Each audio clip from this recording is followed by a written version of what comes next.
Ouais, le Seigneur te bénisse. Annie-Marie. Marie-Annie. Ah, je l'ai toujours mêlé, hein, puis c'est encore demain. Et on est content de te voir. Amen.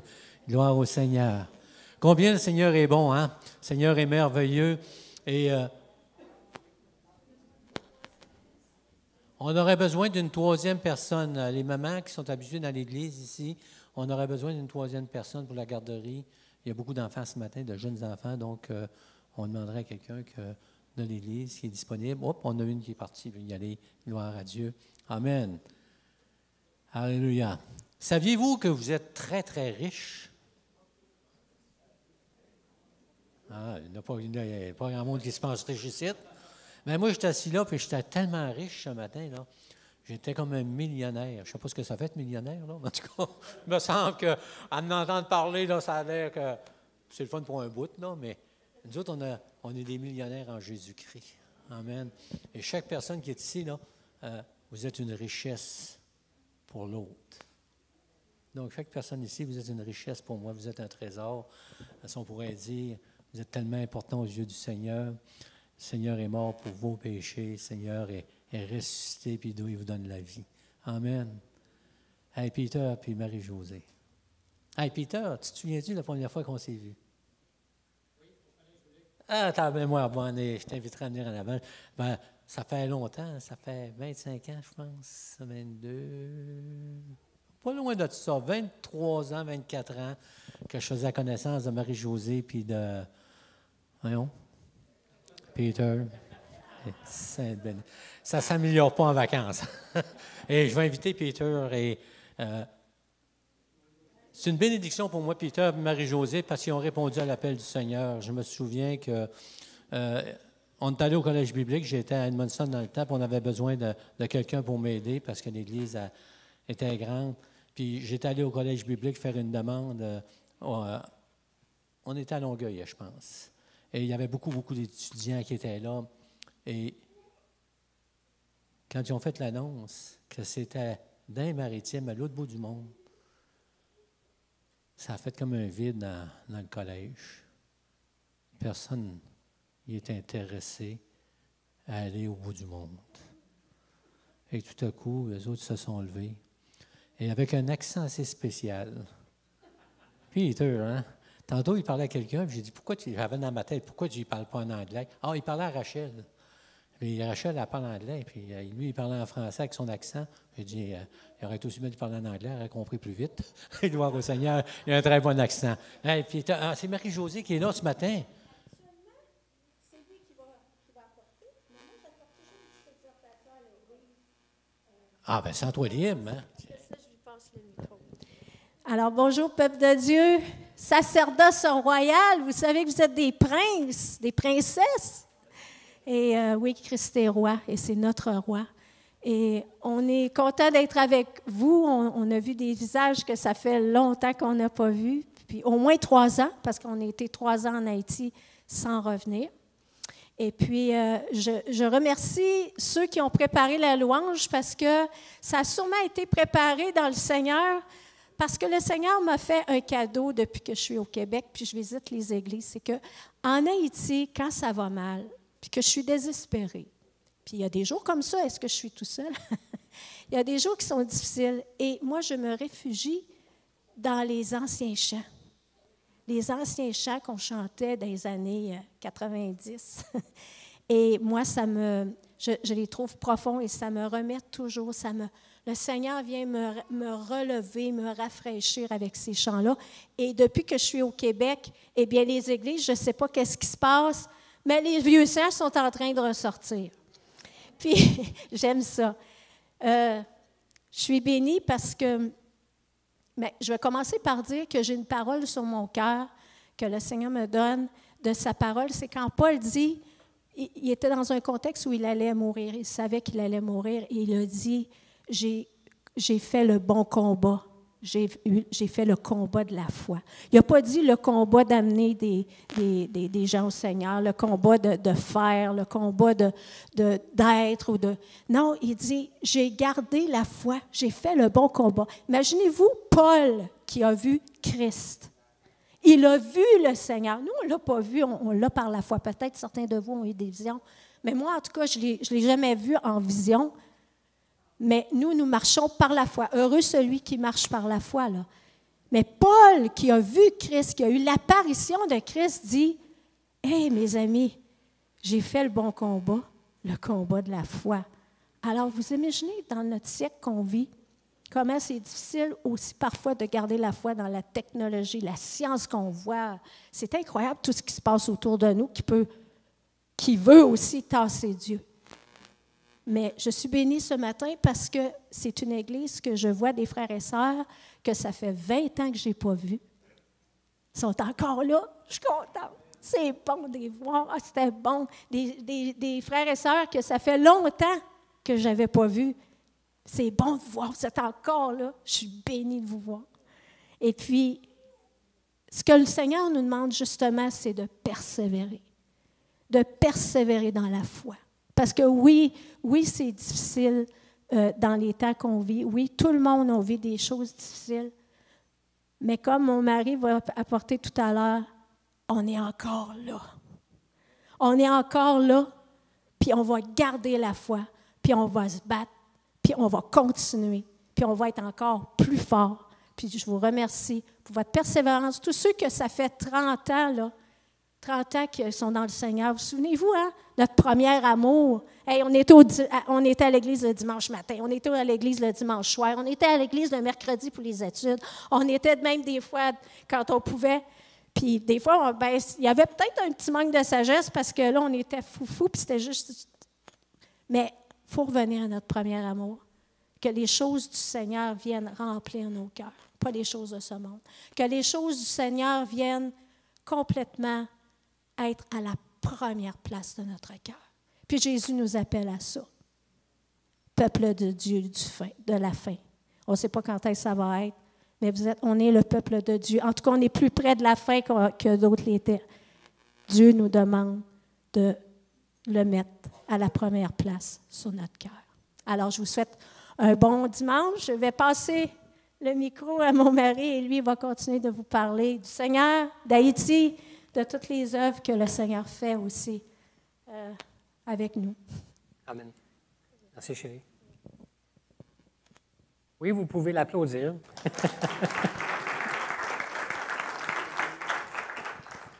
Je ne sais pas comment fermer ce micro, puis je ne veux pas avoir deux sons. Je n'ai pas besoin.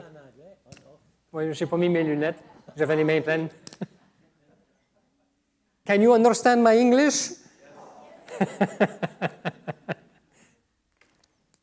On a le droit de se taquiner après 20 ans, Gilles. Attends que je te rentre dedans un matin. Bonjour, mon frère.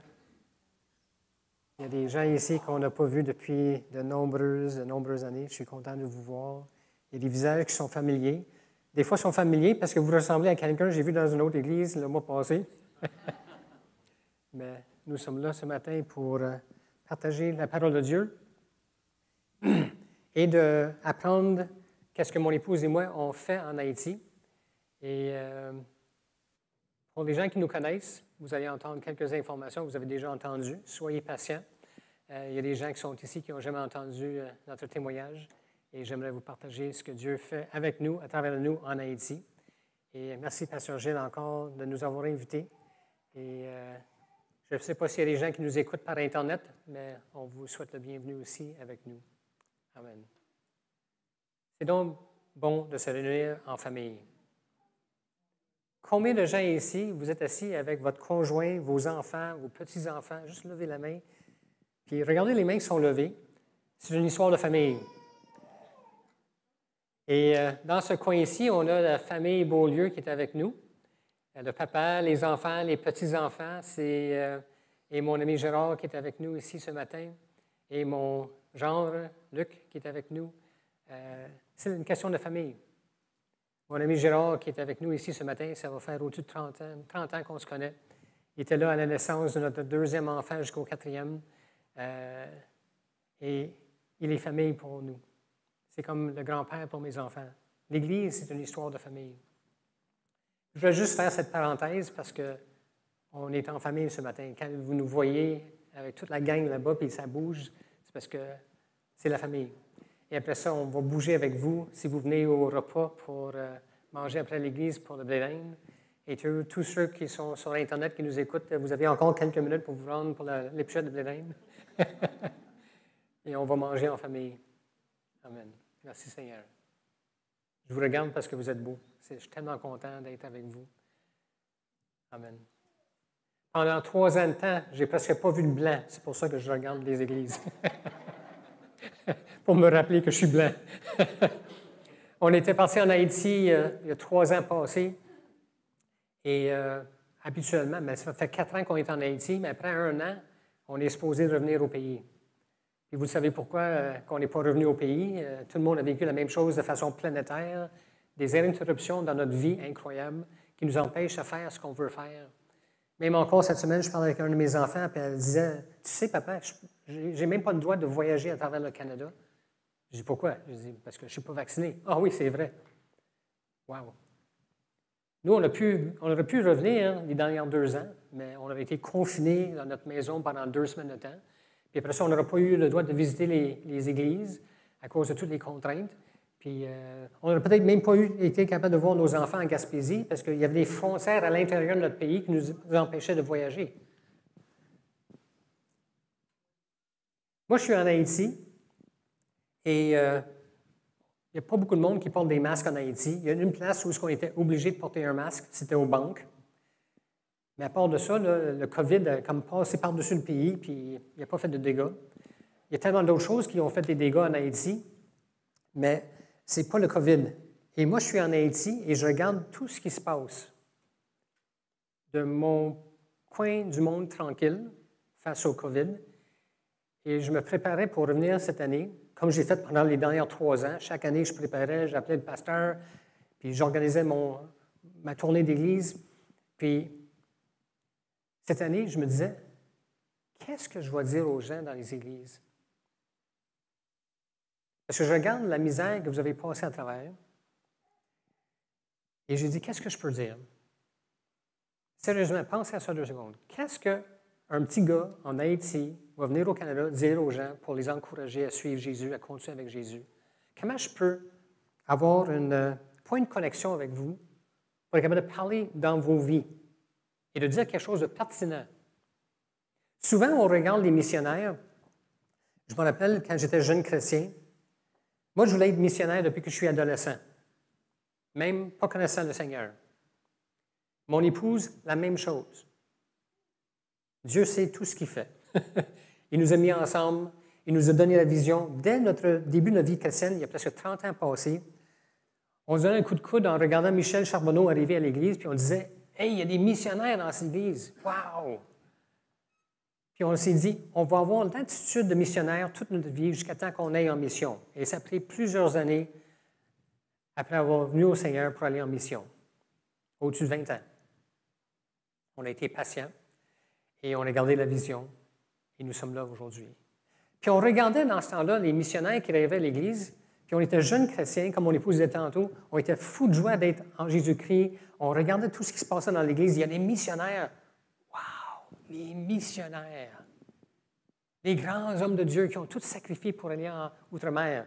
Puis je ne sais pas si vous avez déjà entendu les histoires de Michel Charbonneau en Afrique, il y a 30 ans passés, là. C'était quelque chose. Puis on se disait, comment il peut vivre à travers de ces choses-là? C'est terrible. C'était comme pour nous, jeunes chrétiens, des surhommes. Je ne me sens pas comme un surhomme. Puis je ne suis pas ici pour péter les bretelles en Jésus-Christ puis dire « Oh, regarde comment je suis un homme de foi, vous, petites gens qui n'ont pas de foi. » Pas en tout. Savez-vous pourquoi? Parce que quand je vous ai regardé de loin, depuis les dernières 3 ans, c'est vous mes héros. Parce que vous n'avez pas signé pour aller en Haïti puis manger. Je suis chrétien, je ne peux pas dire ça. Manger la difficulté que vous avez mangée. Nous, on se prépare pour aller en mission. On suit une formation pendant 1 an de temps, à distance. Après ça, on fait un 10 jours ensemble avec tous les missionnaires qui sont pour partir. Et on est dans un collège pendant 10 jours de temps. Puis il y a un groupe qui vient nous rejoindre. C'est des missionnaires qui ont déjà été sur le champ missionnaire. Ça fait déjà 2 ans. On est dans une situation pour se faire former, d'entendre parler des difficultés des missionnaires et de savoir comment ils ont passé à travers, parce qu'on a besoin de ces choses-là. On a eu un couple missionnaire qui était là. Ils ont passé, je pense, 2 ans en prison en Chine. Et ils ont mangé leur bas en prison. Mais ils ont gardé la foi. Ils ont resté attachés à Jésus. Ils ont eu un témoignage incroyable. Et tu les regardes et tu te dis, « Wow! » Mais ils savaient, en allant en Chine, dans quelles difficultés ils s'en allaient, puis dans quels problèmes ils pouvaient se ramasser dedans. On a étudié Haïti avant de partir dans Haïti. On a visité Haïti. Je connais les Charbonneau depuis 30 ans. Michel Charbonneau, c'était mon professeur de mission au Collège public et il était en Haïti dans ce temps-là. Je savais dans quoi je m'embarquais. Mais vous, après quelques années dans le COVID, vous n'avez pas signé, vous n'avez pas demandé d'être dans le COVID. Et quand je regarde comment que vous avez passé à travers, moi, je suis fier de vous. Je vous admire parce que vous êtes toujours là. Amen. Et c'est dans cette optique-là que j'ai préparé mon message ce matin. Le titre est ici, « Continuons ». Et j'aimerais partager avec vous des versets bibliques qui vont nous aider, vous et moi, de continuer. Parce que vous ne savez pas qu'est-ce qui s'en vient dans les prochains mois face au COVID. Et moi, je ne sais pas qu'est-ce qui s'en vient pour moi en Haïti en retournant. Mais comment qu'on puisse continuer à travers des difficultés que la vie nous lance, c'est ensemble. On va regarder le premier verset biblique.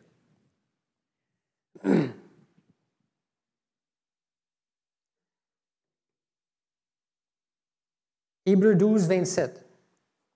Ces mots, une fois encore, indiquent le changement des choses ébranlées comme étant faites pour un temps, afin que les choses inébranlables subsistent. Vous êtes pour moi des choses inébranlables et vous êtes toujours là. Parce que quand j'entends ce que vous avez passé à travers dans les dernières années avec le COVID, vous avez été ébranlés. Et si vous dites, « Oh, il n'y a pas grand-chose qui m'a ébranlé à travers le COVID », mais c'est parce que vous n'avez pas parlé avec les gens qui ont vécu des difficultés et vous ne vous êtes pas assis à côté d'eux, de pleurer avec eux et de les entourer avec vos bras d'amour et leur dire, « Je vais t'aider à passer à travers ». Quand je parlais avec mes amis pasteurs, et ils me parlaient des gens, des personnes âgées dans les églises qui ont été cloîtrées dans leur résidence pour personnes âgées, qui ont été enfermées dans leur chambre, et n'ont pas eu droit à avoir accès et ils sont en train de mourir. Si vous n'avez pas été touché à travers de ça, posez-vous la question, il est où ma compassion? Les gens mouraient seuls dans les hôpitaux. Moi, je suis en Haïti, j'entends ces histoires d'horreur-là, puis je dis, mais qu'est-ce qui est en train de frapper mes frères et sœurs? Je dis, mais c'est incroyable ce que vous avez passé à travers. Ça nous a shaké. Moi, j'ai été shaké en Haïti par un tremblement de terre l'été passé de 7,2. Ça shake comme ça, et tu sors de ta maison et tu as hâte de sortir de ta maison pour pas que le toit tombe sur la tête. Je sais c'est quoi être shaké. Dans le même mois qu'on a eu un tremblement de terre en Haïti, on a eu 3 ouragans qui ont frappé notre région et on a eu aussi le président qui a été assassiné. Je sais c'est quoi être shaké. Physiquement, spirituellement, émotionnellement, à tous égards. Vous aussi. Vous l'avez été ébranlé. Mais la bonne nouvelle, c'est que quand je suis revenu au Canada, je suis revenu cet été pour passer plus de temps que d'habitude, parce que ça fait 3 ans que je ne suis pas venu, et j'ai passé 3 mois à visiter le Québec. J'ai fait plus de 9000 kilomètres en 3 mois à visiter des églises partout au Québec. Un en Ontario, un au Nouveau-Brunswick, où est-ce que je t'ai rencontré. Et sais-tu qu'est-ce que j'ai vu dans toutes ces églises? Les gens qui ont été ébranlés sont encore là. J'aimerais vous applaudir, mais ça va faire un peu drôle si je me mets à vous applaudir. Vous êtes là. Regarde ton voisin et dis, « Wow, on a passé à travers. » Comment? Ensemble. Continuons. Mais à travers de ça, il faut s'accrocher à la parole de Dieu. Et j'aimerais vous partager encore quelques versets bibliques qui vont vous aider à vous accrocher à Dieu, à la parole de Dieu, à l'Église locale, à vos frères et sœurs, à vos familles dans le Seigneur, parce que les temps futurs peuvent être très difficiles. On a-tu goût de passer encore un autre Noël sans voir nos frères et sœurs? Sérieusement, là? Non. Mais comment on peut y arriver? On va regarder un autre passage des Écritures. Frères, je ne pense pas l'avoir saisi, mais je fais une chose. Oubliant ce qui est en arrière et en me portant vers ce qui est en avant, je cours vers le but pour remporter le prix de la vocation céleste de Dieu en Jésus-Christ. La vocation céleste, c'est ce que Dieu nous donne, chacun de nous. On a chacun de nous une mission à accomplir en Jésus-Christ. Dieu veut se révéler à chacun de nous pour nous dire qu'est-ce qu'on a à faire. Et si on oublie toutes les difficultés d'en arrière, tous les problèmes en arrière, on les laisse là. Moi, je regarde l'Église ce matin, puis je suis tellement content de voir autant de monde dans l'Église. Mais il y a des églises au Québec qui ont été ravagées par le COVID. Il y a des divisions comme on n'a jamais vu. J'ai entendu parler de batailles physiques dans les églises, les clans pour ou contre la vaccination. Probablement, c'est ça la raison. Mais je regarde ce matin cette église, vous êtes là. Maintenant, frères et sœurs, pour être capable de continuer ensemble, il va falloir oublier toutes les chicanes d'en arrière, oublier tous les problèmes d'en arrière, de saisir, par exemple, l'expérience qu'on a vécue ensemble de ce temps-là. Ça, on va garder ça en tête. L'expérience. Mais toute la douleur, tous les problèmes, mettons-les en arrière maintenant. Grandissons en Jésus-Christ, regardant vers l'avant, s'encourageant, se rappelant quelle est la vocation que Dieu vous appelle à faire. Après ça, oubliez le reste. Soyez focusés sur le devant, pas sur le derrière. Quand un avion veut décoller, là, il ne regarde pas par l'arrière, puis il ne regarde même pas l'horizon, il regarde le ciel. Parce que c'est par là qu'il part pour aller là où le Seigneur va nous emmener. C'est ensemble qu'on peut s'encourager pour aller par en avant. Mais il va falloir lâcher toutes les situations déplaisantes du passé qui nous ont affectés personnellement. On a peut-être été blessés par des paroles de un ou l'autre. Relâche. Pardonne. Si la personne ne veut pas te pardonner, toi, pardonne. Il va s'organiser avec son pardon avec Dieu. Et je ne veux pas me trouver dans cette position-là de non-pardon devant Dieu. Et relâche. Et je pense qu'on est capable. Parce que j'ai fait le tour du Québec et je pense que ce message a beaucoup aidé les églises où ce que j'ai passé. Maintenant, mettez-le en pratique. Ouch ou amen.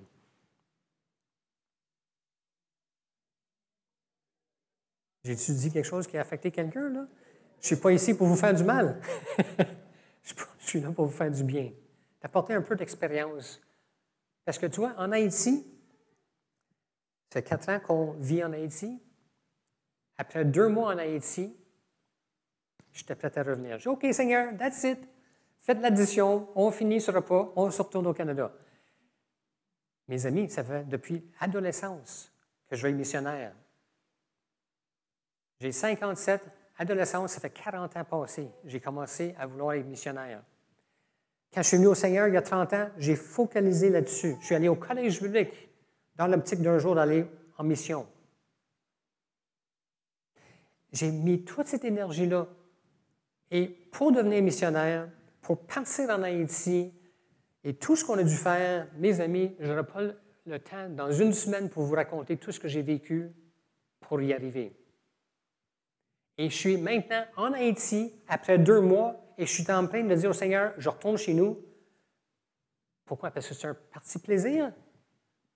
Mais pas du tout. C'était dur. Juste la température. Ouf. On est-tu bien au Québec, hein? Ce matin, on sort dehors, le beau petit soleil, c'est frais, merci. Ça va être une belle après-midi, on va manger dehors du soleil. Oui, c'est sûr qu'en Haïti, c'est très souvent ciel bleu. Mais c'est aussi très souvent très chaud. Très chaud. Très chaud. Et ça, c'est juste la température. J'ai maigri de 20 livres. J'ai perdu ma jambe gauche. Ça, c'est la gauche. Je suis pas gros, là. J'ai maigri 20 livres. Je suis revenu chez nous, ici au Canada, j'ai embarqué sa balance, puis j'ai fait « Wow! Je pèse le poids que je pesais quand j'étais adolescent. »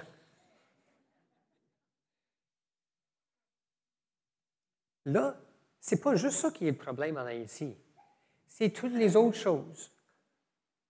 Comme pas avoir accès à Internet.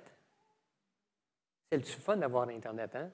Les premières 2 ans en Haïti, c'était incroyable comment souvent on perdait l'Internet. Mais j'ai survécu une période de temps où j'ai manqué Internet pour 2 semaines complètes. J'ai passé à travers. Pour ceux qui travaillent beaucoup avec Internet, là, imaginez de ne pas avoir Internet pour 2 semaines. Là.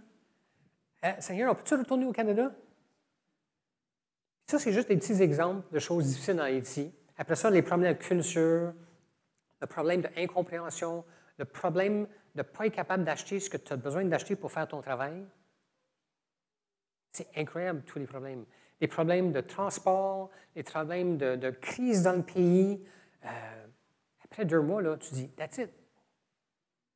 Votre première Noël après le COVID, ou durant le COVID, votre première Noël, combien de vous étiez là en train de dire, j'aimerais bien ça retourner en arrière il y a 2 ans passés? Pourquoi? Parce que c'était dur, c'était plate d'être séparé de sa famille. Le temps des fêtes où on se rassemble pour être avec nos enfants, nos petits-enfants. Combien de personnes ici sont arrière-grands-parents? Tu comprends? Tu veux passer du temps avec la famille.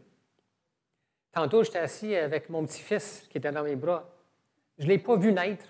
Il y avait 2 ans et demi quand je l'ai vu. Et je passe autant de temps que je peux avec lui. Et il me connaît très bien. Tantôt, il était dans mes bras, puis son père il dit, tu viens-tu me voir? Non. C'est une question de famille. Et d'être séparé de nos familles, c'est terrible. Voulez-vous avoir un aperçu de c'est quoi l'enfer? Imaginez maintenant les personnes sur cette terre que vous aimez le plus au monde et vous allez être séparés d'eux pour l'éternité. Pour moi, ça, c'est la définition de l'enfer. Parce que Dieu est amour et ceux qui sont en enfer sont séparés de Dieu pour l'éternité. Ça, c'est l'enfer. C'est une question de famille. Puis en famille, on veut s'encourager à continuer.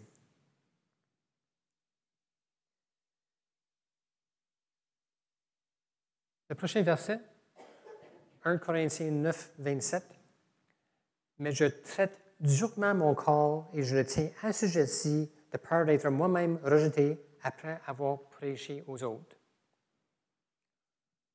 Je ne sais pas si vous le savez, parce que les gens ici qui sont comme moi je l'étais quand j'étais jeune chrétien, incapables de témoigner aux gens autour de moi.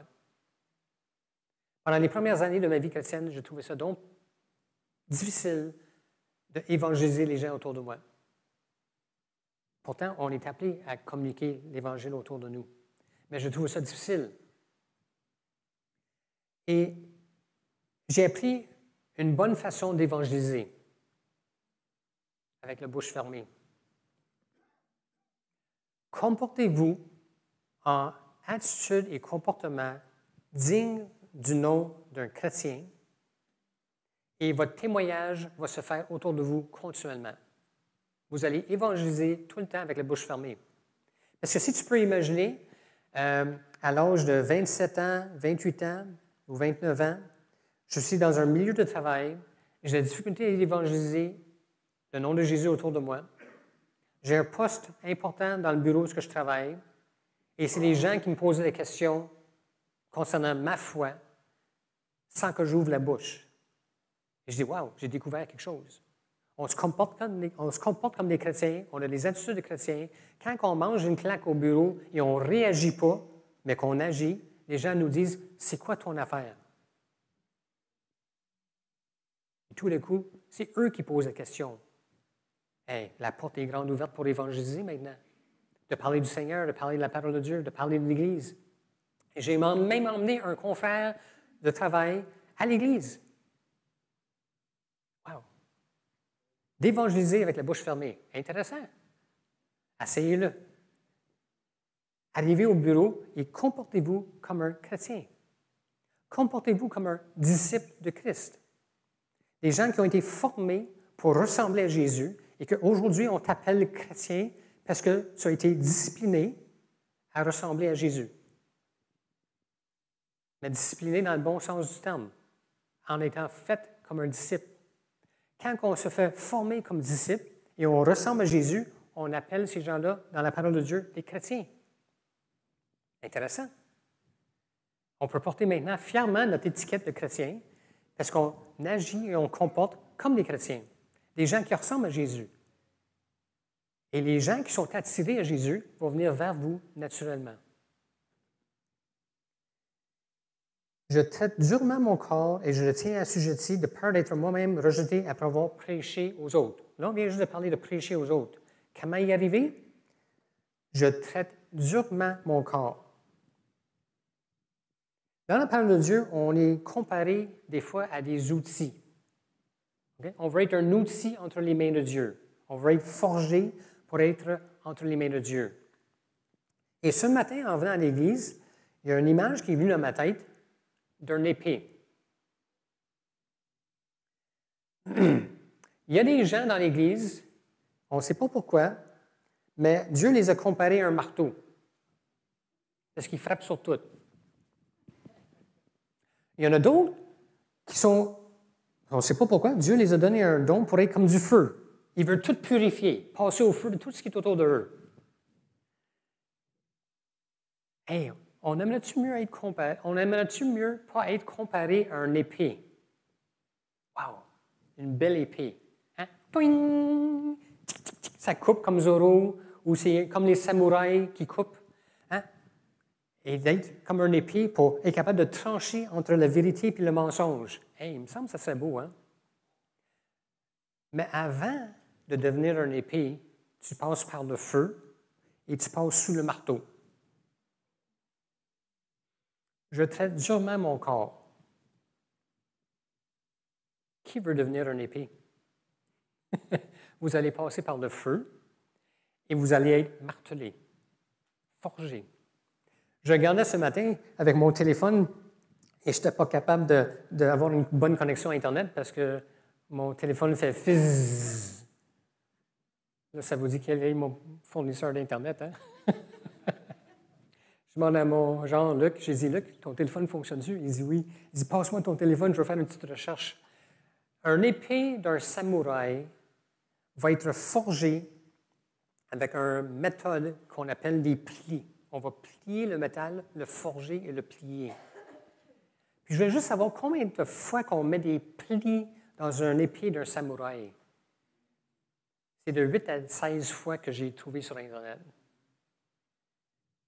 Qui veut se faire mettre dans le feu et se faire plier et marteler 16 à 18 fois dans leur vie? Mais mes amis, le disciple-là, pour être un disciple de Christ, il faut être forgé à l'image de Jésus-Christ. Et ça prend du feu et des marteaux. Puis on a besoin d'être plié une couple de fois ou plus. Et passer encore à la chaleur. Et après, l'épée, ting, elle est prête pour couper une mouche en deux. Si on veut être un épée entre les mains de Dieu, pas pour tuer les gens, non, pour être capable de trancher et de dire la vérité et le mensonge, de séparer ces choses-là, d'être un outil. Parce qu'un couteau à beurre, tu peux bénir ton prochain en lui mettant du beurre de pinot sur une tranche de pain, ou tu peux le planter dans le dos entre les deux omoplates. Vous comprenez? Le même outil, un entre les mains d'un méchant, il va le tuer, puis l'autre, il va lui faire du bien. Mais pour être forgé comme un couteau, il faut avoir le cœur pour Dieu et laisser Dieu nous forger pour être à son image. Et on doit, pour y arriver, traiter durement notre corps, parce que le corps, la chair, elle ne veut rien savoir de Dieu. Analysez-vous d'ici à Noël, si on repasse à travers les situations de COVID, combien de nous, on va sortir de cette situation-là en se regardant et en disant « J'ai passé à travers ça comme un chialeux. » Frustré, malheureux, en colère, encore le gouvernement qui nous met des contraintes. Ou est-ce qu'on va se tenir debout et dire, « Hey, attends une seconde, là, je suis un enfant de Dieu, je suis supposé briller Christ et être une lumière là où je suis, soit au comptoir quand je suis en train de faire un achat et en étant plaisant avec la personne qui est devant moi, qui est peut-être en train de manger ses bas parce que tout le monde se plaint dans sa face à la journée longue. » L'autre jour, j'étais dans un magasin et je parlais avec la madame qui est au comptoir parce que je fais toujours un devoir pour leur faire rire, en disant quelque chose pour leur faire rire. Puis un jour, je suis dans un magasin comme Dollarama, la madame qui est en train de me servir, magasin comme Dollarama, la madame qui est en train de me servir, elle me disait, « Oh, je suis assez bien dans ce magasin ici. » Elle dit, « Dans l'autre magasin similaire à où je travaille, je servais 500 clients par jour. » Comment on finit la journée avec 500 bougonneux devant nous? Ça doit être épuisant. Mais tout d'un coup, quelqu'un qui arrive avec un sourire, qui dit quelque chose pour me faire rire, il peut faire un changement dans ma journée et je suis capable d'accepter les 499 autres à cause qu'il y en a un qui m'a fait rire, qui m'a apprécié, qui m'a dit merci. Wow! Moi, je veux porter fièrement mon étiquette chrétienne, en tout temps. Mais je dois apprendre à dire non à la chair. Prochain verset qui concrétise davantage cette pensée-là, Galates 5,16. Vous la connaissez, mais je vais le répéter. Marchez selon l'esprit et vous n'accomplirez pas les désirs de la chair.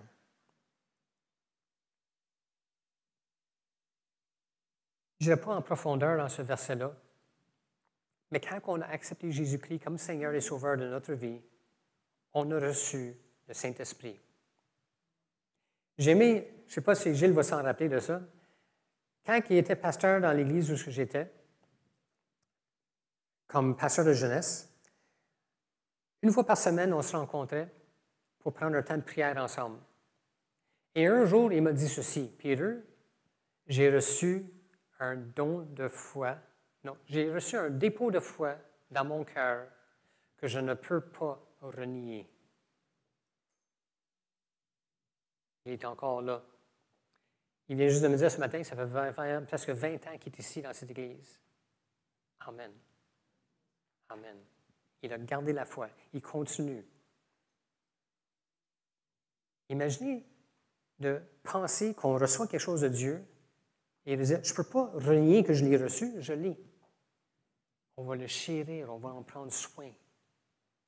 Regarde un enfant à qui tu donnes un jouet, quelque chose que l'enfant aime, il va tout faire pour le conserver, à un tel point, il va même frapper les autres enfants pour pas qu'ils le touchent. Touche pas ma foi. Sors ton épée. Ha ha! Tu n'auras pas ma foi. Je vais la défendre au prix de ma vie. Il a reçu un dépôt de foi. Je ne sais pas si tu te rappelles de cette discussion-là. Il l'a reçu. Il dit, je ne peux pas dire que je ne l'ai pas reçu. Je ne peux pas le renier. Mais gardez-la précieusement pour le restant de vos jours. Amen. Hébreux 12, 1, dernier verset. Nous donc aussi, puisque nous sommes environnés d'un si grand nuée de témoins, rejetons tout fardeau et le péché qui nous enveloppe si facilement et courons avec persévérance dans la carrière qui nous est ouverte. Persévérance. Je crois que le premier verset biblique qui était sur le acétate, je suis aussi vieux que ça, sur le PowerPoint, c'est parler de persévérance. Nous avons besoin de persévérance. Mondialement, on s'est retrouvé tout le monde dans le même panier de difficultés à cause du COVID. C'est du inimaginable. Et nous sommes là en train de souffrir toute la gang sur cette terre ensemble.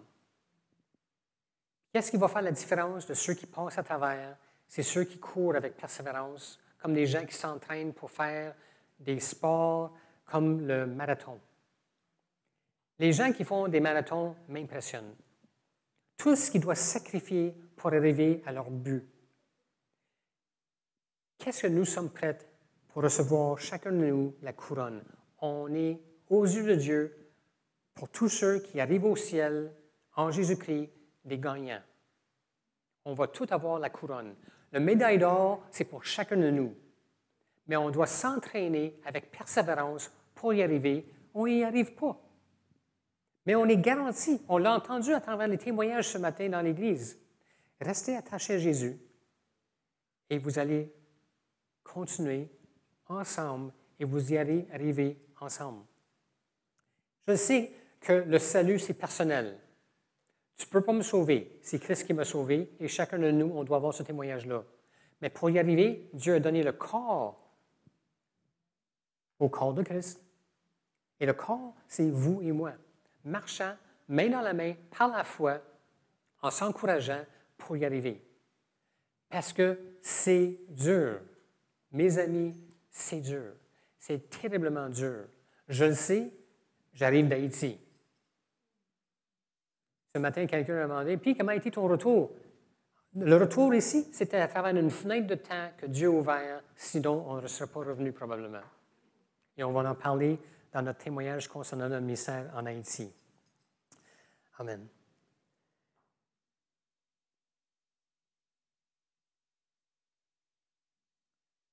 L'été passé, en Haïti, on a passé un mois très difficile en tant que peuple.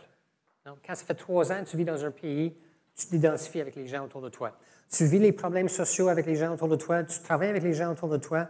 Et notre travail en Haïti, ce n'est pas de commencer une église, c'est d'aider les établissements chrétiens en Haïti, dans les écoles, à développer des moyens d'arriver à emmener les enfants à avoir un peu plus. Et c'est pour ça qu'on appelle notre ministère Plus pour Haïti. Et le plus, ce qu'on veut faire, c'est d'aider les établissements en Haïti d'emmener un enseignement pratique et pas juste mémorisation. Les enfants en Haïti vont à l'école, ils ont un bon système d'éducation, ils ont le primaire, le kindergarten, 3 niveaux, primaire, secondaire, et pour ceux qui peuvent aller à l'université, ils ont un bon système d'éducation. Mais elle est toute basée et valorisée sur la mémorisation. Mais quand les enfants finissent le secondaire, et un enfant qui finit le secondaire, c'est comme un enfant ici au Québec qui a fini le cégep. Okay? Ils ont un bon curriculum. J'ai enseigné dans le milieu scolaire. Et ils ont beaucoup de capacité de mémorisation parce que c'est le muscle sur lequel ils travaillent. Mais ils n'ont aucune compétence avec leurs mains parce que tout est cérébral. Je donne un exemple. J'emmène des équipements en Haïti pour faire de la formation, pour aider les jeunes à apprendre à faire des choses avec leurs mains. Les enfants en Haïti, quoi qu'ils savent calculer le focus d'une lentille, okay, mathématiquement, sur papier, ils n'ont jamais touché de loupe de leur vie. La première fois que j'ai touché une loupe, j'étais gamin et j'ai brûlé des fourmis et que ça sent mauvais. Mais j'ai cette expérience-là, vous comprenez? J'ai expérimenté de focusser la lumière sur un fourmi ou sur un morceau de papier ou sur un morceau de bois pour faire un feu. J'ai appris tout ça avant même de devenir physicien. Parce que j'ai fait un bac en sciences, je suis devenu physicien. En tant que physicien, on étudie davantage toutes les choses du monde physique. Et en plus, j'étais dans un programme à l'université de physique expérimentale. Je passais mon temps dans les laboratoires. Quand j'ai sorti de l'université, j'avais la tête remplie d'informations et les mains et le cœur remplis d'expérience. Mais en Haïti, les enfants ont juste une tête d'informations. En Haïti, pendant les 4 ans de secondaire, qui est l'équivalent avec la 10e, 11e et première et deuxième du cégep ici au Québec, ils doivent apprendre l'informatique. Le curriculum est écrit. Je l'ai étudié, je l'ai enseigné. Ils étudient l'informatique sans ordinateur. Mais moi, j'ai emmené des ordinateurs. La première fois que j'ai fait un cours informatique en Haïti avec des étudiants au secondaire, dans ma classe, chacun de mes étudiants avait un ordinateur entre leurs mains. Le directeur de l'école, il avait les 2 yeux comme ça, en train de dire « Wow, on n'a jamais vu ça en Haïti. » Oui, ils l'ont vu en Haïti dans les écoles riches. Okay? À Port-au-Prince, il y a des écoles d'enfants que les parents ont beaucoup d'argent et ils ont un système d'éducation incroyable. Ils ont des bâtiments à l'air climatisé. Ça représente un pourcentage très minime en Haïti. La plupart des écoles, excusez-moi, la moitié des enfants en Haïti, j'estime ça à peu près 2,4 millions d'enfants en Haïti, n'ont même pas accès à l'école. OK? Ça veut dire 50 des enfants en Haïti. Tu regardes Haïti, là, et tu regardes la population, les âges de la population. L'âge d'Haïti va de 0 à 50 ans, à peu près. La majorité de la population est là-dedans. 50 de la population qui est en bas de 25 ans. Et pour les enfants, 50 vont à l'école. C'est-à-dire que ceux qui vont à l'école, là, ils n'ont pas d'outils. Leurs cours de physique, leurs cours de chimie, leurs cours d'informatique, ils n'ont pas rien pour la plupart d'eux. Et c'est là où nous, on investit notre temps, c'est d'apporter les enfants d'être capables de faire des choses avec leurs mains, d'apprendre. J'enseigne physique expérimentale. Je n'enseigne pas physique. Et je n'enseigne plus aux enfants parce que j'enseigne maintenant aux professeurs parce que c'est eux qui vont être capables d'aller plus loin que moi. Parce que si je passe 20 ans en Haïti à enseigner une classe d'informatique, physique, électronique, combien d'enfants je vais avoir touché? Maintenant, j'enseigne les professeurs à faire les choses. Pour qu'eux, dans leurs cours, et on apporte les ordinateurs, on aide les écoles à avoir des ordinateurs. J'ai même maintenant un de mes étudiants en informatique qui est devenu maintenant un professeur dans une autre école. Et lui enseigne les professeurs. Voilà la multiplication.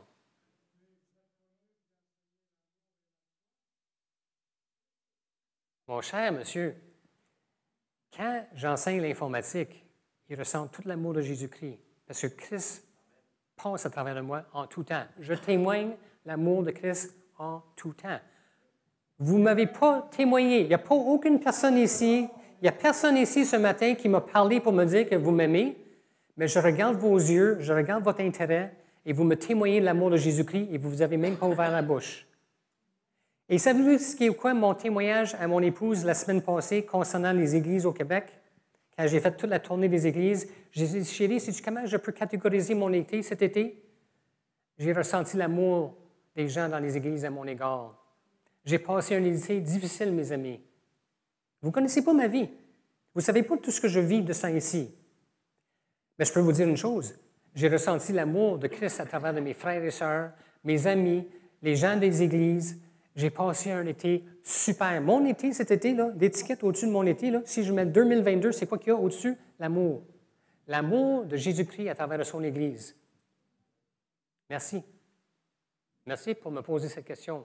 Parce que c'est pertinent. Parce que la plupart des gens vont dire, un missionnaire devait être là-bas pour prêcher en tout temps. Je le fais en tout temps. Mais les apôtres ont attiré beaucoup de monde avec la nourriture.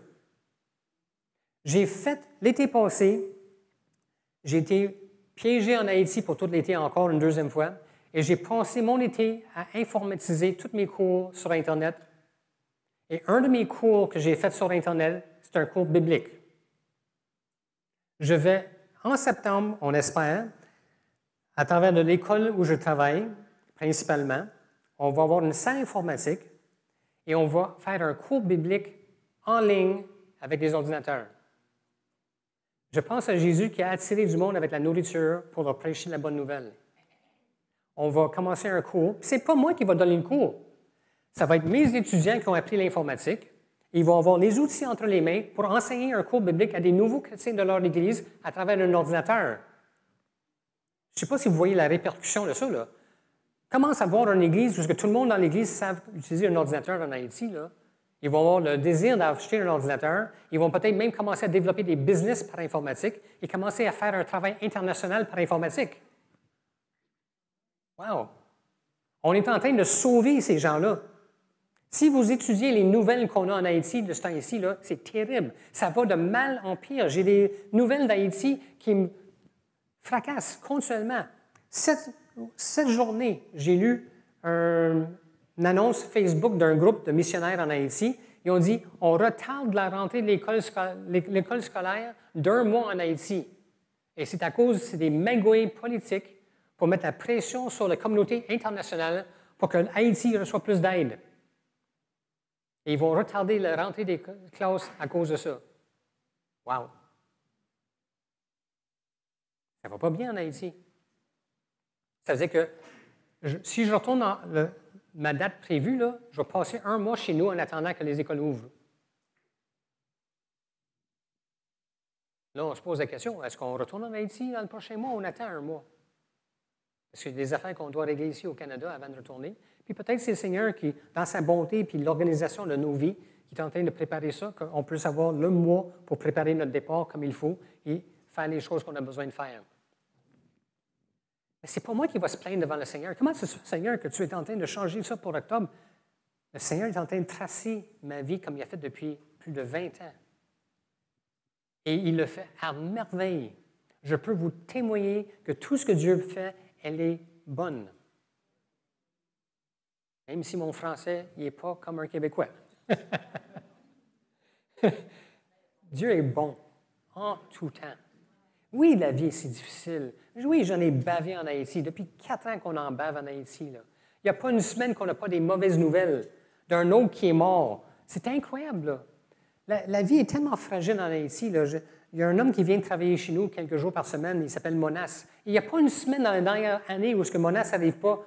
Tel gars, il est mort. Mon cousin est mort. Ma tante est morte. L'autre jour, il me raconte, il dit, « Oui, il y a un gars du village qui est mort en allant au Caille. » Pourquoi? Il dit, « C'est un ami, je le connais. » Il dit, « Pourquoi il est mort? » Oh, il s'est fait abattu pour se faire voler sa moto. Welcome to Haiti. Mes amis, là, vous entendez juste les grandes choses d'Haïti sur les médias. Nous, on vit là. On est dans les problèmes. C'est incroyable, le nombre de personnes autour de nous mortes chaque année. C'est décevant. On avait un professeur dans un des écoles où je restais il y a 2 ans passés. Son petit-fils de 2 ans, il est noyé dans un puits en arrière de la maison de la communauté. Un petit bout de 2 ans. Il a perdu son fils. Mes amis, ça c'est courant. Des choses comme ça, c'est courant où ce que je vis. C'est difficile. Je vous l'ai dit, après 2 mois, tu as le goût de retourner chez vous. Pays incroyable à visiter. Nous, on vit dans une région côtière qui s'appelle Port-Salut. Je pense que Dieu a un sens d'humour. Il m'emmène dans la ville de Port-Salut pour emmener le salut aux gens.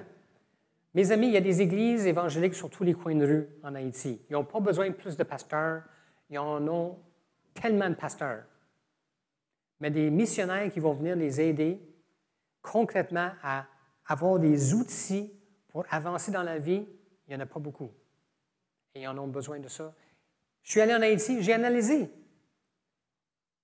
Je suis un analyste, je suis un ancien physicien.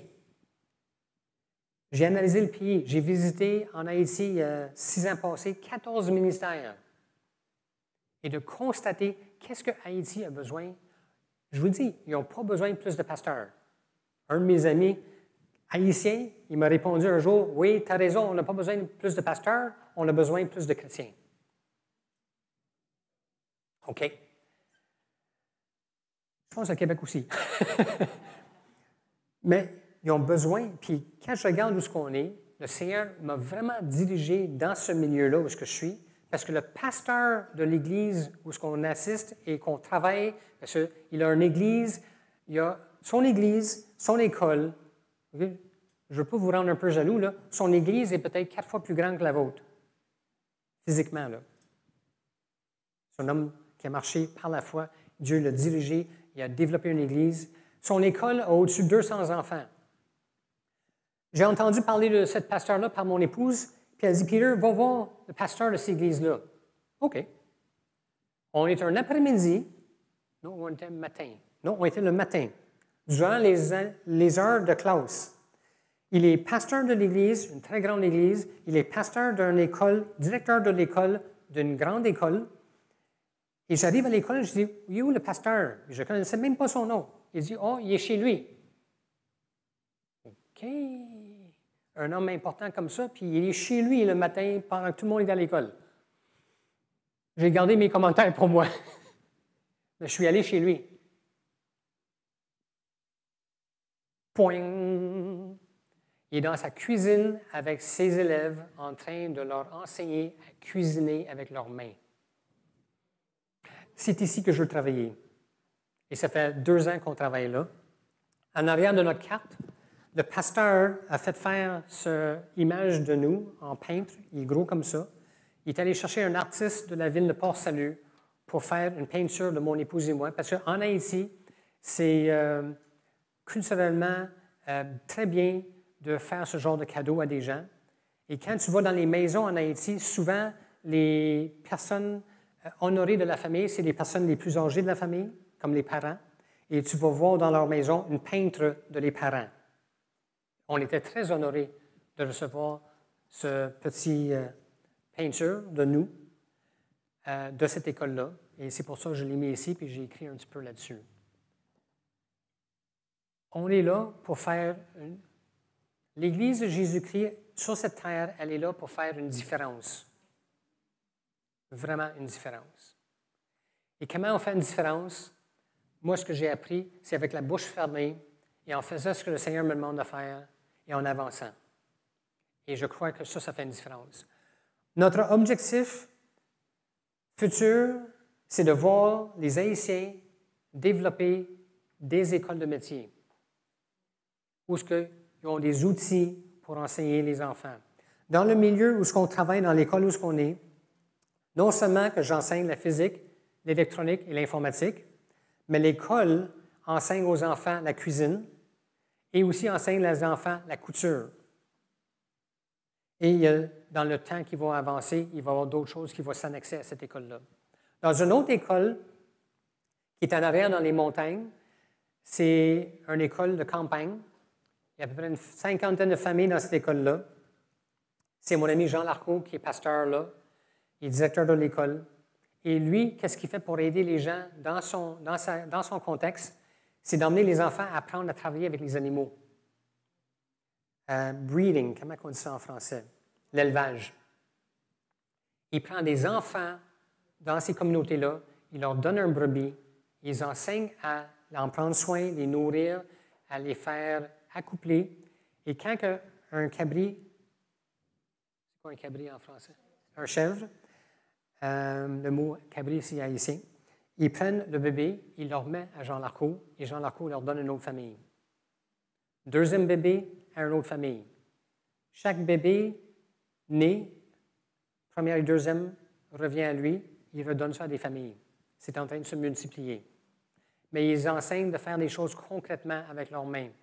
Parce que dans les montagnes en arrière de nous, c'est un petit peu différent de la côte où on vit. Nous, on vit dans une ville côtière. C'est une ville un peu plus, comment je pourrais dire, business, parce que c'est un lieu touristique avec beaucoup d'hôtels dans notre région. OK, je sais, depuis 3-4 ans, l'hôtellerie de notre région fait vraiment pitié. Davantage les 2 dernières années avec le COVID. Mais Haïti, depuis les dernières 5-6 ans, le tourisme a baissé à cause de tous les problèmes politiques. Et j'en aurais long à dire là-dessus, mais on n'est pas là pour faire un cours d'Haïti au niveau de la politique. On va aller aux prochaines images. En Haïti, l'été passé, comme je vous ai mentionné, 3 ouragans qui ont frappé notre région. Un peu plus direct que les 2 autres, mais ça arrête tout autour de nous. Après ça, on a eu un tremblement de terre. Prochaine image. Ça, c'est un hôtel à quelques bâtiments, quelques terrains pas loin de chez nous. Un hôtel, prochaine image. Ça, c'est après le tremblement de terre. Si tu veux faire un switch back and forth 2-3 fois, pour au moins les gens puissent comprendre l'envergure d'un tremblement de terre, c'est ça que ça fait. Ça démolit. Mon ami Jean Larcot, qui est dans les montagnes en arrière de chez nous, il y a une congrégation avec 50 familles. Et quand il y a eu le tremblement de terre, je l'ai appelé et j'ai dit « Comment ça va? » Il dit « Tout le monde dans mon église me dit que leurs maisons ont été soit endommagées ou détruites. » Leurs maisons ne sont pas construites comme les bâtiments de béton comme celui-ci. On va aller aux prochaines images. Prochaine, oui. Et les maisons sont faites d'une façon où il y a des poteaux de bois, un toit de tôle, puis entre les poteaux de bois, on met des roches avec un produit comme du ciment. Comme du ciment. Et quand ça shake comme ça, ça shake comme ça, ça shake comme ça, là, ces murs-là s'écroulent. Et pour plusieurs des membres de son Église, c'est ça qui est arrivé, les murs se sont écroulés. Et on va y arriver dans quelques secondes. Mais la première chose qui arrive quand il y a un tremblement de terre, nous, on n'a pas d'expérience de ça, ça fait juste quelques années qu'on est en Haïti, Et quand il y a un tremblement de terre, j'appelle le pasteur, puis je dis, c'est quoi le besoin?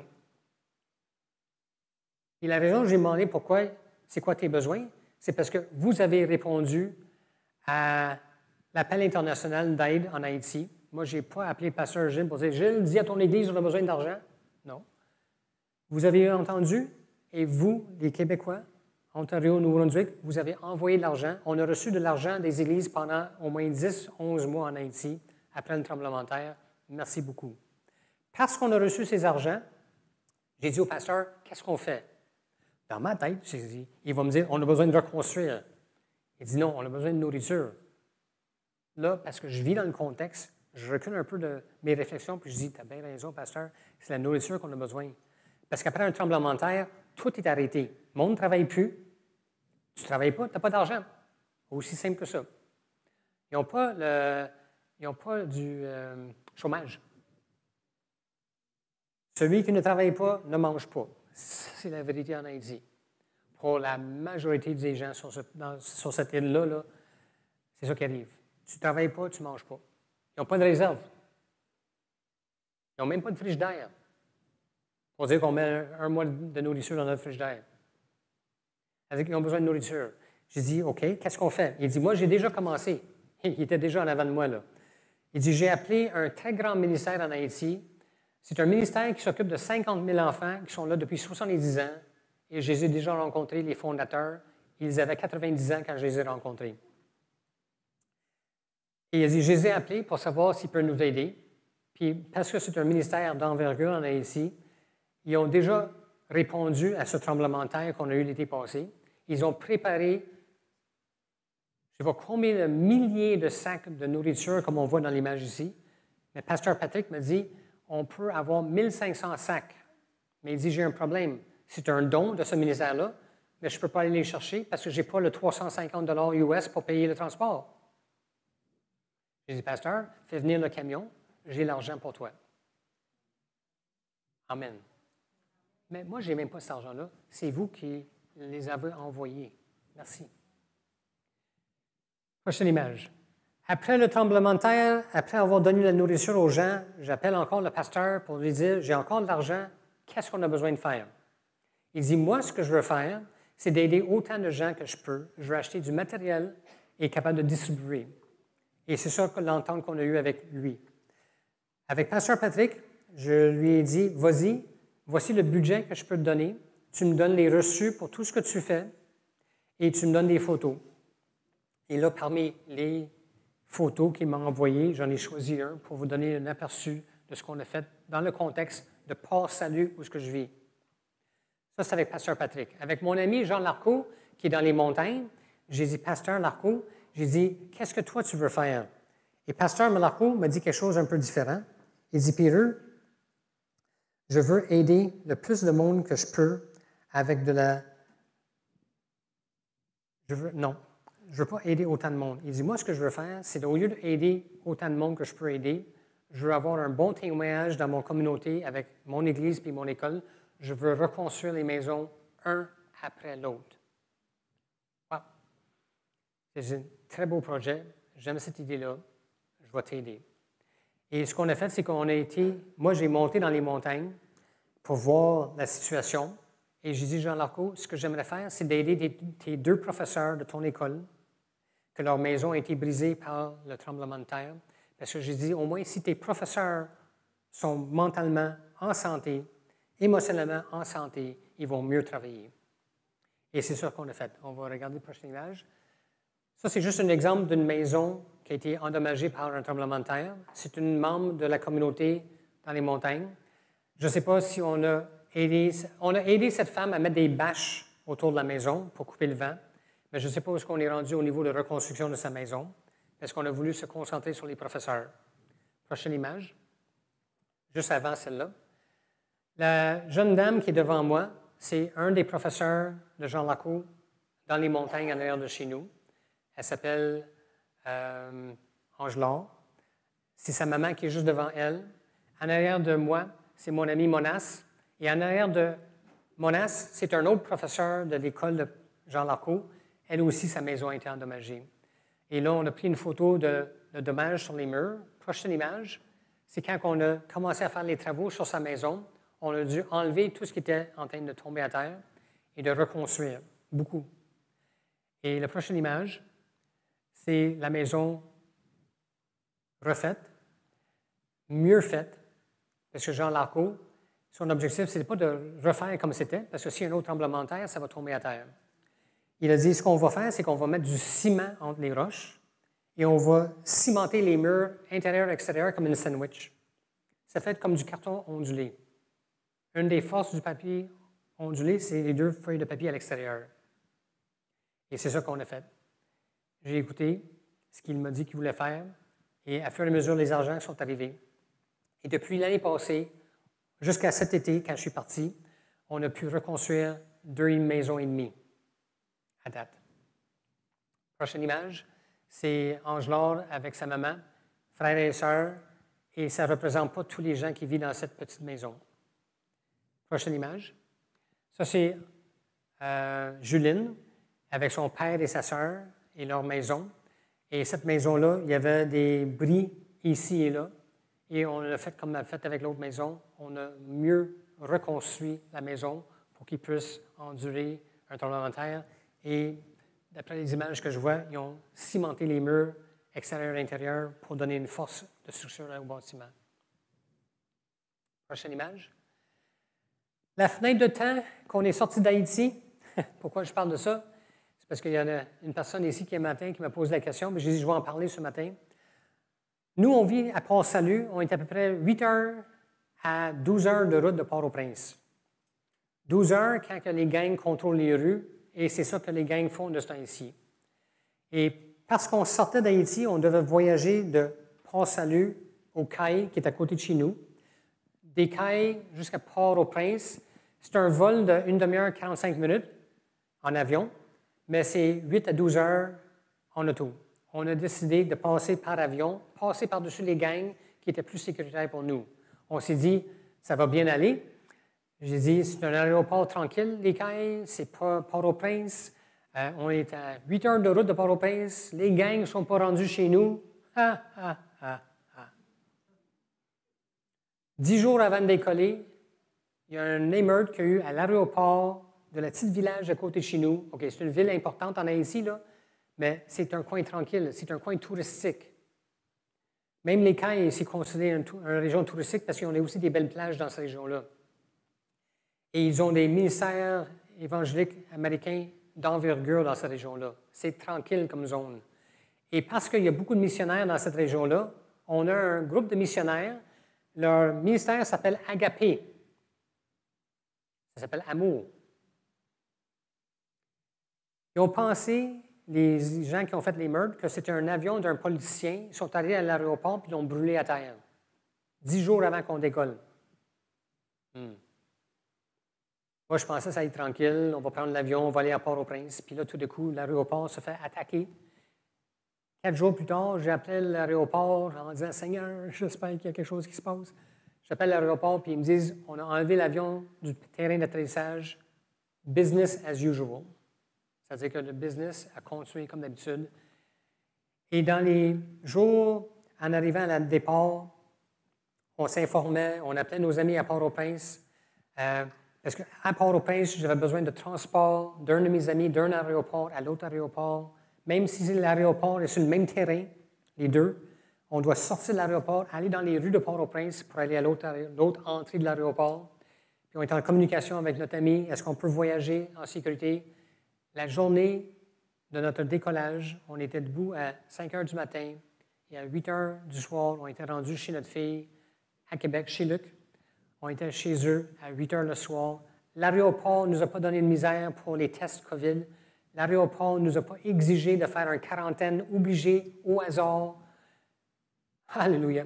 La route, OK, conduire en Haïti, c'est pas fameux, là, mais il n'y a eu rien qui nous a empêchés d'arriver à l'aéroport à Montréal. La semaine d'après, on entend parler d'une pénurie de gaz et qui affecte même les aéroports. Amen. Le Seigneur nous a donné la fenêtre pour venir au Canada. Et c'est une histoire d'amour depuis qu'on est ici. Toute la province qu'on a voyagé à travers, les églises qui nous ont reçus. j'aurais voulu vous raconter l'histoire de la première église qu'on visite. Après la visite de l'église, on reçoit des nouvelles de gens qu'on a visités juste la veille d'être à cette église-là pour nous dire « On a le COVID, Peter, il faut faire tester. » Oui, on a été frappé par le COVID en arrivant. Après ça, on a été frappé par le fils de Luc avec un sinusite. Ma fille, son épouse, aurait voulu être ici ce matin, mais Sarah va accoucher dans 1 mois. On sait c'est quoi d'être enceinte, hein? On a vu plusieurs bébés ici. Ma fille va accoucher bientôt et elle n'était pas bien ce matin, puis elle a décidé de rester à la maison. Elle a dit COVID, sinusite. Savez-vous comment c'est l'enfer d'aller aux hôpitaux ici au Québec? Je retourne en Haïti, dans mon petit village, on a un hôpital en bas de la rue, puis on rentre là, 1 demi-heure plus tard, on rencontre le médecin, puis on a les médicaments, puis au revoir. Ici, sinusite, savez-vous combien... On peut faire une petite gage? Combien d'heures vous avez pensé que j'ai passé à l'hôpital en attendant de voir un médecin ici au Québec? 8 heures. Peut-être proche. Dans un petit village à côté de Rimouski, qui s'appelle Montgelé. Connaissez-vous la région de Montgelé? C'est loin d'ici, là. Un petit village avec un gros hôpital. On rentre là, on attend 8 heures. Je disais à mon épouse, on en retourne en Haïti. Mes amis, la seule façon qu'on peut se continuer, on va juste aller à la prochaine image. Prochaine image. Prochaine image. Excuse-moi, je vais juste sauter parce que le temps avance. Prochaine image. Mon épouse avec les enfants. Prochaine image. Encore une autre image. Encore une autre. La seule façon qu'on puisse continuer, c'est ensemble. Mes étudiants, qui sont des professeurs, quand je suis parti d'Haïti cet été, je leur ai dit, garde, vous avez été formés en informatique, je vous laisse les ordinateurs, débrouillez-vous dans votre camp d'été pour faire une classe informatique avec des enfants. Ils m'ont écouté. Quelqu'un dit Amen. La seule façon que je peux enseigner maintenant des enfants en Haïti, c'est à travers mes étudiants. Parce que je n'ai pas le luxe d'enseigner un groupe de 10 enfants l'informatique. Je l'ai fait pendant quelques temps pour gagner de l'expérience, pour m'imprégner de la culture, pour avoir un rapport pasteur-étudiant, partager la foi en Jésus-Christ. Même quand j'enseigne l'informatique, je parle de Jésus. Mais je fais une différence dans leur vie pour leur aider à se multiplier. C'est un des principes bibliques qu'on a reçus avec l'Évangile. Faites de toutes les nations des disciples. Jésus n'a jamais dit, tu ne peux pas faire des disciples à travers ce que tu fais comme travail. Parce que même vous, au travail, vous pouvez former des disciples autour de vous. Parce que tu témoignes à ton voisin de travail. Tu t'intéresses à la madame dans ton lieu de travail qui a perdu un enfant ou un mari. Tu peux le consoler, partager de la foi, faire une différence dans sa vie. Un jour, peut-être, elle va venir à Jésus. Peut-être même pas pendant que vous êtes là. Mais vous avez été un agent de semence, si je peux le dire de cette façon-là, pour avoir semé dans son cœur quelqu'un d'autre qui vient arroser et un jour, elle porte du fruit puis elle fait la même chose. Pensez à la façon que vous êtes venu à Jésus. Amen. Et faites de même. C'est-à-dire que même dans votre lieu de travail, en train de faire votre travail, moi, je travaille comme physicien, je travaille comme électronicien, je travaille comme informaticien, je travaille comme pasteur avec un cours biblique. Vous comprenez? Parce que je n'arrête pas d'enseigner avec tout ce que Dieu m'a donné. Et j'emmène les gens autour de moi à faire une différence pour se multiplier. Moi, quand j'ai reçu cette photo cet été-là, j'étais-tu fier de mes étudiants qui sont des professeurs? Amen. Mais c'est ça qu'on est en train de faire, une différence. Et juste pour reculer quelques secondes au niveau d'image, si on peut reculer à l'image de mon épouse dans une classe. Cette année, mon épouse a dû arrêter l'école parce qu'elle a dû s'occuper de toutes les finances pour aider avec le tremblement de terre. C'est un travail colossal parce qu'on doit rendre compte à l'organisation qui gère nos argents avec le Canada, parce qu'on doit tout justifier devant l'Agence de revenus du Canada, toutes les dépenses qu'on fait en Haïti. Parce que vos argents sont toujours contrôlés. On ne donne pas à gauche et à droite. Tu comprends? Parce que je ne veux pas faire de fraude, je ne veux pas m'enrichir, mais je veux bénir. Okay? Et tout est contrôlé. Et mon épouse, dans l'année précédente, elle travaillait dans les milieux scolaires pour faire des temps de louange, de chant, de jeu en Jésus-Christ. Et elle était un star. Je ne sais pas comment on dit ça en français, une vedette. Elle arrive à l'école, tous les enfants crient son nom. Elle avait quelque chose de différent que les autres. Puis, quand elle arrive dans une classe, les enfants l'entourent. Elle les aide avec leur français. Il y a des fois où, dans un cours, elle a fait il y a quelques années passées, elle faisait du temps parce qu'un à un avec des enfants pour les aider avec le français.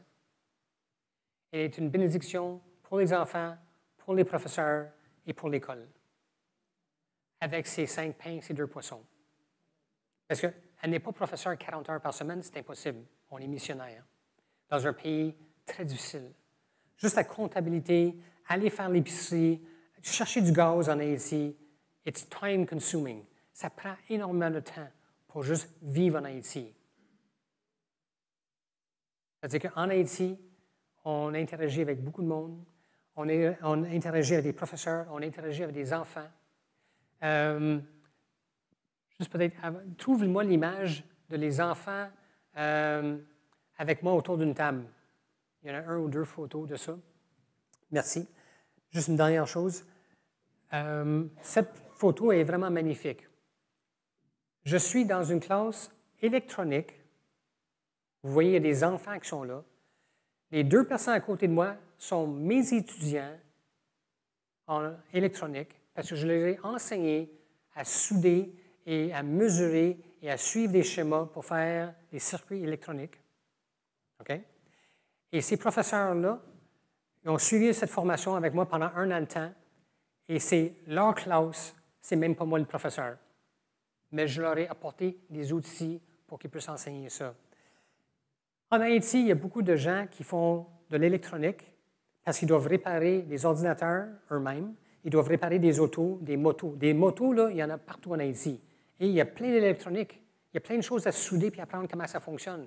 Et on est en train de commencer ces choses-là avec des enfants dans un primaire.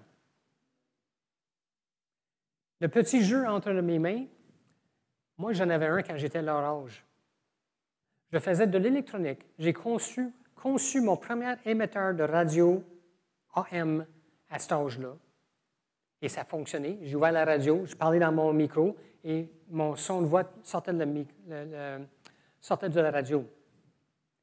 Je n'étais pas physicien et j'avais conçu un émetteur de radio. Je suis devenu physicien après. Je suis aussi devenu informaticien. Je suis devenu beaucoup de choses quand j'y pense. Un peu perdu des fois. Mais j'ai fait ces choses-là et je les ai expérimentées. Et Dieu, avec toutes ces connaissances-là, m'emmène en Haïti dans un environnement où je peux fleurir et de semer et de voir d'autres semences grandir. J'ai hâte de retourner en septembre pour savoir qu'est-ce que ces enfants-là ont fait en électronique. Et je fais la même chose en physique expérimentale. J'aimerais savoir du temps encore à vous parler. Mais c'est ça qu'on est en train de faire en Haïti. On est en train de faire multiplier les connaissances que Dieu nous a données, bibliquement, physiquement, émotionnellement, à tous égards. Et je vous le dis vraiment à tous égards. Quand les professeurs, à un moment donné, je suis en train de parler avec un groupe de professeurs, il y avait une photo de moi avec un ensemble de professeurs. Moi, je ne suis pas dans la photo. Mais un jour, je suis en train de parler avec le directeur de l'école. Bon, il y a une photo comme ça. Il y a une autre photo aussi. Et je suis avec Pasteur Patrick. Il y a un très grand problème de violence envers les enfants en Haïti. Et un jour, je suis en train de parler avec le directeur de l'école. Il dit, Peter, un jour, il va falloir que tu parles de ça avec mes professeurs. Comment faire du renforcement positif avec les enfants au lieu de les taper avec une verge? Tu sais comment c'était au Québec il y a 50, 70 ans passés, là? Hein? On mangeait la claque à l'école, mais ça se fait encore en Haïti. Ici, au Québec, on ne mange pas de claque à l'école, puis on n'a même pas le droit de manger une claque à la maison. Mais en Haïti, là, c'est à tous les niveaux.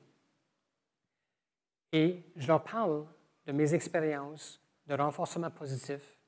Et le directeur de l'école, il dit, il va falloir que tu fasses un genre de séminaire un jour pour parler avec mes professeurs à ce sujet-là. Et ça fait une différence. Parce que j'ai semé cette idée-là dans le cœur d'un homme. Renforcement positif. Dans une autre communauté où j'ai déjà travaillé, dans l'école, c'était maintenant sous peine d'être renvoyé de l'école si un professeur corrige physiquement un enfant. Le chemin de l'Évangile en pratique élargi en Haïti.